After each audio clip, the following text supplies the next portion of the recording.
सभी मसीह भाई बहनों को मेरा प्यार भरा प्रेज द लॉर्ड। आशा करती हूँ आप सब ठीक होंगे। प्रभु आप सबको आशीष दे। आज का जो विषय है वो है प्रभु यीशु मसीह का परिचय, जो कि पहले से ही भविष्यवाणी हो चुकी थी। पुराने नियम में यशायाह की किताब अध्याय 53 में प्रभु यीशु के स्वभाव वो कैसे दिखते थे और भी बहुत सी बातों को इस अध्याय में बताया गया है। तो आइए वचन की ओर बढ़ते हैं और सुनते हैं। वचन है यशायाह की किताब अध्याय 53 1 से 12 तक। जो समाचार हमें दिया गया उसका किसने विश्वास किया, और यहोवा का भुजबल किस पर प्रकट हुआ, क्योंकि वह उसके सामने अंकुर के समान और ऐसी जड़ के समान उगा जो निर्जल भूमि में फूट निकले। उसकी ना तो कुछ सुंदरता थी कि हम उसको देखते, और न उसका रूप ही हमें ऐसा दिखाई पड़ा कि हम उसको चाहते। वह तुच्छ जाना जाता और मनुष्यों का त्यागा हुआ था।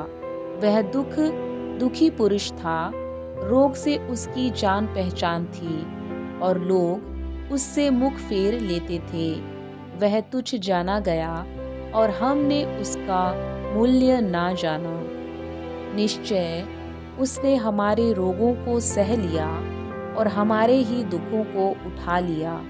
तो भी हमने उसे परमेश्वर का मारा कूटा और दुर्दशा में पड़ा हुआ समझा, परंतु वह हमारे ही अपराधों के कारण घायल किया गया। वह हमारे अधर्म के कामों के कारण कुचला गया।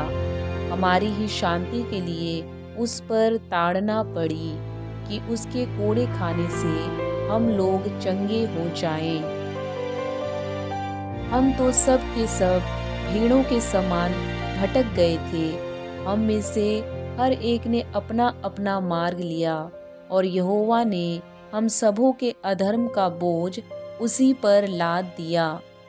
वह सताया गया तो भी वह सहता रहा और अपना मुंह ना खोला। जिस प्रकार भेड़ वध होने के समय और भेड़ी ऊन कतरने के समय चुपचाप शांत रहती है, वैसे ही उसने भी अपना मुंह ना खोला। अत्याचार करके और दोष लगाकर वे उसे ले गए।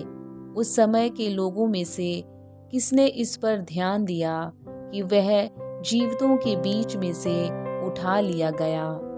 मेरे ही लोगों के अपराधों के कारण उस पर मार पड़ी।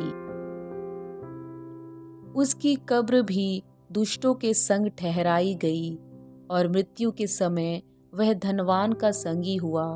यद्यपि उसने किसी प्रकार का उपद्रव ना किया था, और उसके मुंह से कभी छल की बात नहीं निकली थी। तो भी यहोवा को यही भाया कि उसे कुचले। उसी ने उसको रोगी कर दिया। जब वह अपना प्राण दोष बलि करे, तब वह अपना वंश देखने पाएगा। वह बहुत दिन जीवित रहेगा। उसके हाथ से यहोवा की इच्छा पूरी हो जाएगी।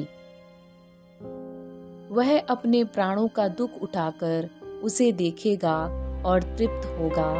अपने ज्ञान के द्वारा मेरा धर्मी दास बहुतेरों को धर्मी ठहराएगा, और उनके अधर्म के कामों का बोझ आप उठा लेगा। इस कारण मैं उसे महान लोगों के संग भाग दूंगा, और वह सामर्थियों के संग लूट बांट लेगा, क्योंकि उसने अपना प्राण मृत्यु के लिए उंडेल दिया। वह अपराधियों के संग गिना गया, तो भी उसने बहुतों के पाप का बोझ उठा लिया, और अपराधियों के लिए विनती करता है। प्रभु इस वचन द्वारा और इस वीडियो द्वारा आप सबको आशीष दे।